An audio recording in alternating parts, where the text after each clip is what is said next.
ಎಲ್ರಿಗೂ ನಮಸ್ಕಾರ. ನಾನು ನಿಮ್ಮ ವೀಣಾ ಸತೀಶ್. ಇವತ್ತು ಒಂದು ಸೂಪರಾದ ಹುಳಿ ಖಾರ ಸಿಹಿ ಇರುವಂತಹ ಒಂದು ಗುಳ್ಳ ಪುಳಿ ಮುಂಚಿ ಅಂತ ಹೇಳ್ತೀವಿ ಈ ಮ್ಯಾಂಗ್ಳೂರು ಉಡುಪಿ ಕಡೆ, ಅಥವಾ ಬದನೆಕಾಯಿ ಹುಳಿ ಖಾರ ಹೇಗೆ ಮಾಡೋದು ಅಂತ ನೋಡ್ಕೊಂಡು ಬರೋಣ. ತುಂಬ ಚೆನ್ನಾಗಿರುತ್ತೆ. ಬಾಯ್ಲ್ಡ್ ರೈಸ್ ಅಥವಾ ವೈಟ್ ರೈಸಿಗೆ ತುಂಬ ಹೇಳಿ ಮಾಡಿಸಿದಂಥ ಒಂದು ರೆಸಿಪಿ ಅಂತ ಹೇಳ್ಬೋದು ಇದನ್ನು. ನಾನಿಲ್ಲಿ ಒಂದು ದೊಡ್ಡ ಸೈಜಿನ ಒಂದು ಗುಳ್ಳ ಅಥವಾ ಬದನೆಕಾಯಿ ಏನಿದೆ ಅದನ್ನು ತಗೊಂಡಿದ್ದೀನಿ.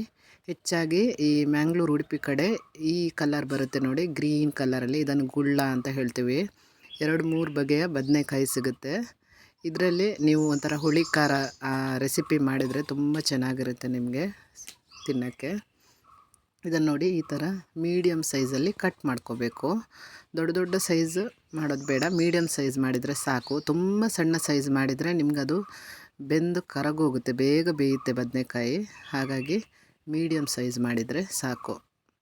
ಬದನೆಕಾಯಿಯನ್ನು ಕಟ್ ಮಾಡುವಾಗ ಚೆನ್ನಾಗಿ ನೋಡಿ ಕಟ್ ಮಾಡಬೇಕು. ಅದರ ಒಳಗಡೆ ಹಾಳಾಗಿದ್ರೆ ಅಥವಾ ಕಪ್ಪು ಕಲರ್ಗೆ ತಿರುಗಿದರೆ ಹುಳ ಎಲ್ಲ ಇರುತ್ತೆ. ಹಾಗಾಗಿ ನೋಡಿ ಕ್ಲೀನ್ ಮಾಡಿ ನಾವು ತಗೋಬೇಕು. ಇಲ್ಲಿ ನಾನು ಎಲ್ಲ ಹೋಳನ್ನು ಈ ಥರ ಚೆನ್ನಾಗಿ ಕಟ್ ಮಾಡಿ ತಗೋತಾ ಇದ್ದೀನಿ. ಇದನ್ನು ಕಾಯಿ ಹಾಕಿ ಏನು ರುಬ್ಬೋ ಅವಶ್ಯಕತೆಯೇ ಇಲ್ಲ. ಬರೀ ನೀವು ಒಗ್ಗರಣೆ ಹಾಕಿ ಸಾಂಬಾರು ಪೌಡರ್ ಹಾಕಿ ಮಾಡೋದು. ಇದು ತುಂಬ ರುಚಿಯಾಗಿರುತ್ತೆ. ಯಾವಾಗಲೂ ನಾವು ಕಾಯಿ ಹಾಕಿ ಸಾಂಬಾರು ಮಾಡ್ತೀವಲ್ಲ, ಈ ಥರ ಒಮ್ಮೆ ನೀವು ಮಾಡಿ ನೋಡಿ. ಎಲ್ಲ ಪೀಸಸನ್ನು ಈ ಥರ ಕಟ್ ಮಾಡಿ ತಗೊಂಡಾಯಿತು. ಇದನ್ನು ಸ್ವಲ್ಪ ಹೊತ್ತು ನೀರಲ್ಲಿ ಹಾಕಿ ಇಡಬೇಕು. ಯಾಕಂದರೆ ಈ ಒಗರಿನ ಅಂಶ ಇರುತ್ತೆ ನೋಡಿ ಇದರಲ್ಲಿ, ಅದೆಲ್ಲ ನೀರಲ್ಲಿ ಬಿಡುತ್ತೆ. ಒಂದು 5 ನಿಮಿಷ ನೀರಲ್ಲಿ ಹಾಕಿ ಚೆನ್ನಾಗಿ ಕ್ಲೀನ್ ಮಾಡಿ ತೆಗೆದುಕೊಂಡ್ರೆ ಆಯಿತು. ಈಗ ಸ್ವಲ್ಪ ನಾವು ಮಸಾಲ ಎಲ್ಲ ಹುರ್ಕೊಳ್ಳೋಣ. ಸಾಂಬಾರು ಪೌಡರ್ ಬೇಕಲ್ವ, ಅದಕ್ಕೆ ಒಂದು 6-7 ಬ್ಯಾಡಗೆ ಮೆಣಸು ತಗೊಂಡಿದ್ದೀನಿ. ಎಲ್ಲ ಮಸಾಲನ ಹುರಿಬೇಕು. ನೀವು ನಾರ್ಮಲಾಗಿ ರಸಮ್ ಪೌಡರ್ ಅಥವಾ ಮನೆಯಲ್ಲೇ ನೀವು ತರಕಾರಿಗೆ ಏನು ಹಾಕ್ತೀರ ಆ ಸಾಂಬಾರು ಪೌಡರ್ ಹಾಕಿದರೂ ಆಗುತ್ತೆ ನೋಡಿ. ಒಂದು 3/4 ಸ್ಪೂನಷ್ಟು ಕೊತ್ತಂಬರಿ ಹಾಕ್ಕೊಂಡಿದ್ದೀನಿ.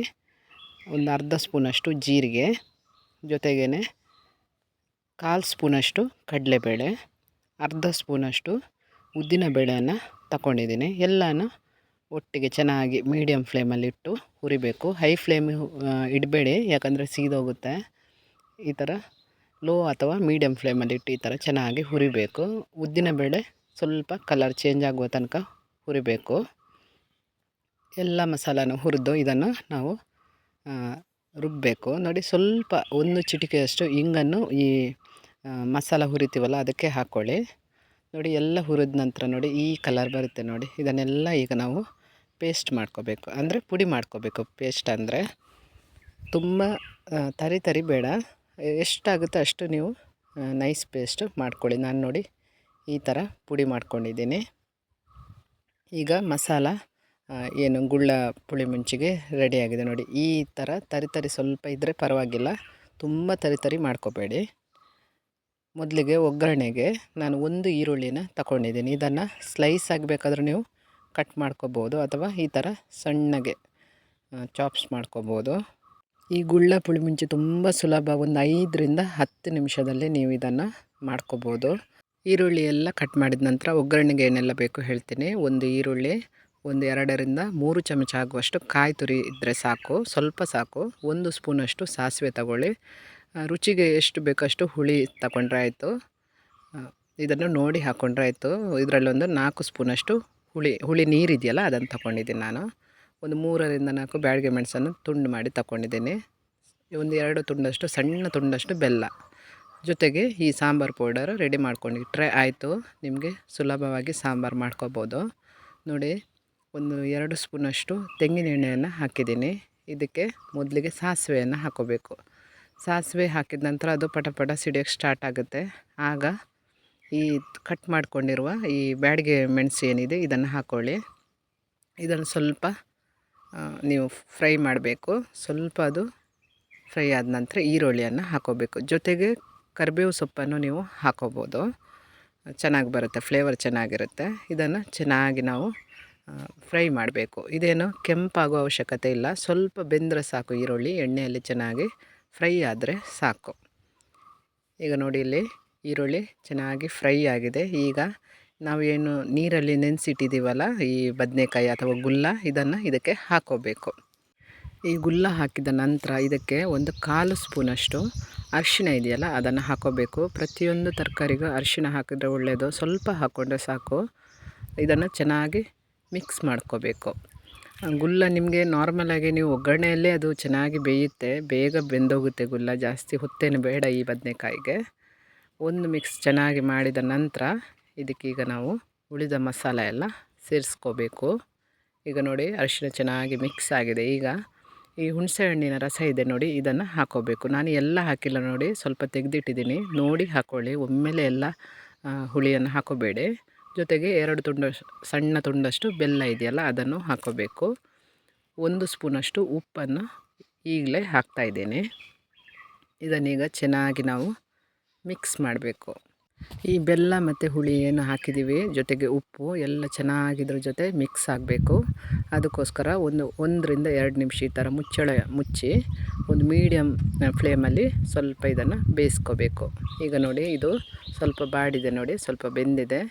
ಇದನ್ನು ಪುನಃ ಸ್ವಲ್ಪ ಚೆನ್ನಾಗಿ ಮಿಕ್ಸ್ ಮಾಡಬೇಕು. ಮಿಕ್ಸ್ ಮಾಡಿದ ನಂತರ ಈಗ ನಾವೇನು ಏನು ತರಿಯಾಗಿ ಪುಡಿ ಮಾಡಿದ್ದೀವಲ್ಲ ಆ ಮಸಾಲಾನ ಇದಕ್ಕೀಗ ಸೇರಿಸ್ಕೋಬೇಕು. ಒಮ್ಮೆಲೆ ಎಲ್ಲ ಮಸಾಲಾನ ಹಾಕೋಬೇಡಿ. 2 ಸ್ಪೂನಷ್ಟು ಮಸಾಲಾನ ಮೊದಲಿಗೆ ಹಾಕ್ಕೊಳ್ಳಿ. ನಿಮಗೆ ಈ ಮಸಾಲ ಖಾರ ಕಮ್ಮಿ ಆಗುತ್ತಂತ ಇದ್ದರೆ ನೀವು ಹಸಿಮೆಣ್ಸಿನ್ಕಾಯನ್ನು ಒಗ್ಗರಣೆಗೆ 2 ರಿಂದ 3 ಕಟ್ ಮಾಡಿ ಹಾಕೋಬೋದು. ಮಸಾಲ ಹಾಕಿದ ನಂತರ ಹೀಗೆ ಚೆನ್ನಾಗಿ ಒಂದು ಮಿಕ್ಸ್ ಮಾಡಬೇಕು ನೀವು. ಇದನ್ನು ಚೆನ್ನಾಗಿ ಮಿಕ್ಸ್ ಮಾಡಿದ ನಂತರ 1 ನಿಮಿಷ ಈ ಥರ ನೀರನ್ನು ಹಾಕ್ಕೋಬೇಕು ಡೈರೆಕ್ಟಾಗಿ. ತುಂಬ ನೀರು ಹಾಕೋಬೇಡಿ, ಒಂಥರ ತಿಳಿ ಸಾರು ಮಾಡಿದಾಗೆ ಮಾಡಬೇಡಿ. ಸ್ವಲ್ಪ ದಪ್ಪ ದಪ್ಪ ಇರಬೇಕಿದು. ಹಾಗಾಗಿ ತುಂಬ ನೀರು ಹಾಕ್ಕೊಂಡು ನೀರು ಸಾರು ಥರ ಮಾಡೋದು ಬೇಡ. ಈ ಥರ ನೀರು ಹಾಕ್ಕೊಂಡು ಇದನ್ನು ಬೇಯಕ್ಕೆ ಬಿಡಬೇಕು. ನೋಡಿ ಕುದಿ ಬರೋಕ್ಕೆ ಸ್ಟಾರ್ಟ್ ಆಗಿದೆ. ಏನು ಗುಲ್ಲ ಅಥವಾ ಬದನೆಕಾಯಿ ಇದೆ ಅಲ್ವಾ, ಅದು ಮುಳುಗುವಷ್ಟು ನೀರು ಹಾಕ್ಕೊಂಡ್ರೆ ಸಾಕು, ತುಂಬ ಹಾಕೋಬೇಡಿ. ಅದು ಬೆಂದು ಕುದಿದು ಸ್ವಲ್ಪ ನೀರು ಕಮ್ಮಿ ಆಗುತ್ತೆ, ಆ ಥರನೇ ಇರಬೇಕು. ನನಗೆ ಸಿಹಿ ಸ್ವಲ್ಪ ಕಮ್ಮಿ ಅಂತ ಅನ್ನಿಸ್ತು, ಅದಕ್ಕೆ ಸ್ವಲ್ಪ ಸಿಹಿ ಹಾಕ್ಕೊಂಡಿದ್ದೀನಿ. ನೀವು ಹುಳಿ ಖಾರ ಉಪ್ಪು ನೋಡಿ ಇದರ ಹದ ಮಾಡ್ಕೊಳ್ಳಿ, ಒಮ್ಮೆಲೆ ಮೊದಲಿಗೆ ಎಲ್ಲ ಹಾಕೋಬೇಡಿ. ಈಗ ನೋಡಿ ಇದು ಚೆನ್ನಾಗಿ ಬೆಂದಿದೆ. ಈಗ ಕೊನೆಯಲ್ಲಿ ಸ್ವಲ್ಪ ಕಾಯಿ ತುರಿಯನ್ನು ಹಾಕೋಬೇಕು. ಕಾಯಿ ತುರಿ ಆಪ್ಷನಲ್, ಆದರೆ ಟೇಸ್ಟ್ ಚೆನ್ನಾಗಿರುತ್ತೆ. ಈ ಥರ ಒಮ್ಮೆ ಮಾಡಿ ನೋಡಿ. ನಿಮಗೆ ರುಚಿಗೆ ಬೇಕಾದರೆ ಕಾಯಿ ತುರಿ ಹಾಕ್ಕೊಳ್ಳಿ, ಇಲ್ಲಾಂದರೆ ಪರವಾಗಿಲ್ಲ. ನೋಡಿ ಚೆನ್ನಾಗಿ ಬದನೆಕಾಯಿ ಬೆಂದು ನೀರಲ್ಲಿ ಚೆನ್ನಾಗಿ ಕುದಿಯುತ್ತಲ್ವ, ಅದು ಮಸಾಲ ಹಾಕಿದ ನಂತರ ಚೆನ್ನಾಗಿ ಕುದಿದ್ರೆ ಆಯಿತು. ಸೂಪರಾದ ಗುಳ್ಳ ಪುಳಿ ಮುಂಚಿ ಅಥವಾ ಬದನೆಕಾಯಿ ಹುಳಿ ಖಾರ ರೆಡಿ ಆಗುತ್ತೆ. ನೀವು ಇದನ್ನೊಮ್ಮೆ ಟ್ರೈ ಮಾಡಿ. ವೈಟ್ ರೈಸಿಗೆ ಅಥವಾ ಬಾಯ್ಲ್ಡ್ ರೈಸಿಗೆ ಒಳ್ಳೆ ಕಾಂಬಿನೇಷನ್ ಅಂತಲೇ ಹೇಳ್ಬೋದು. ನನ್ನ ವೀಡಿಯೋಸ್ ಇಷ್ಟ ಆದರೆ ಲೈಕ್ ಮಾಡಿ, ಶೇರ್ ಮಾಡಿ, ಸಬ್ಸ್ಕ್ರೈಬ್ ಮಾಡಿ. ಸಿಗೋಣ ಇನ್ನೊಂದು ವೀಡಿಯೋದಲ್ಲಿ.